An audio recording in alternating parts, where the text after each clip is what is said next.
आपण जर का बघाल तर दोन आक्षेप आम्ही नोंदवलेले. काल असा नोंदवलेला की जे बॅलेटचे जे हे आलेले ते ओपन होते, एन्व्हलप सील्ड नव्हते आणि म्हणून कुठेतरी हे कॉम्प्रोमाइज होत आहे का हे दिसून येतं.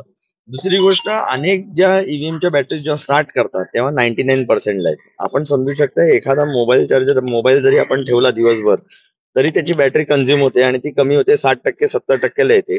ईव्हीएम मशीन जे वापरलं जातं, लोक येऊन तिकडे वोटिंग करतात, तर नक्कीच त्याची बॅटरी कमी व्हायला पाहिजे. पण कितीतरी मशीन्स असे आहेत जिकडे 99%च पर्सेंटेज दाखवतात, म्हणजे 1% बॅटरी पूर्ण दिवसात वापरली गेली. अशा अनेक गोष्टी आहेत ज्याच्यावरती आक्षेप घेतला जातोय. आणि मला असं वाटतं की कुठे ना कुठेतरी न्याय मिळाला पाहिजे, पण ह्या लोकांकडनं आपण अपेक्षा करू शकतो का, हा मोठा प्रश्न आहे.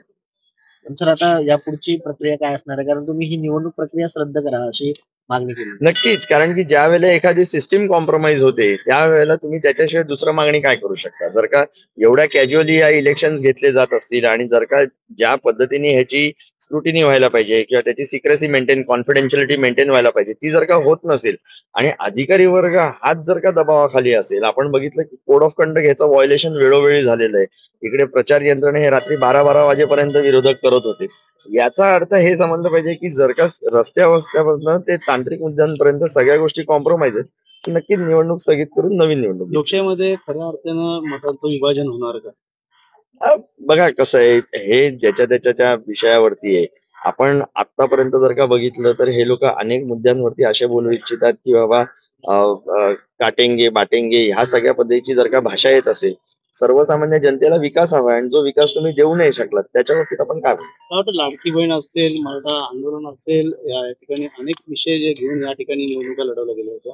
बाटेंगे बाटेंगे हमें देश से पे अशा गोष्टी. तुम्ही बघा ना, म्हणजे धर्मांतर असेल, धर्माचा विषय असेल, जातीपातीचा विषय असेल, महिलांच्या साडी देण्यापासूनचा विषय जो ठाण्यामध्ये झालेला आहे, जो आम्हीच उघडकीस आणला. असे अनेक मुद्दे आहेत जे लोकांच्या समोर आलेले आहेत आणि वेळोवेळी हेच दाखवलं गेलंय की आमिषापोटीच तुम्ही निवडणूक घेण्याच्या प्रक्रियेमध्ये आहात. तुम्ही आमिष दाखवता आणि त्यामधनं मतं घेण्याचं तुम्ही लालच दाखवून तुम्ही मतं घेता. म्हणून ह्या पद्धतीचं जर का पैशाचा, म्हणून मी सांगितलं की ही जी निवडणूक आहे, ही धनशक्ती विरुद्ध जनशक्ती आहे.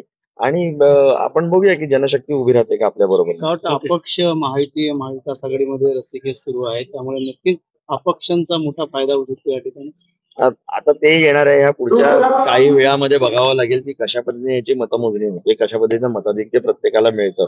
पण अपक्षांचं जे ठराविक लोक आहेत त्यांच्याशिवाय मला असं वाटत नाही की जास्तीत जास्त मत किंवा त्यांचा पाठिंबा आपल्याला मिळू शकतो.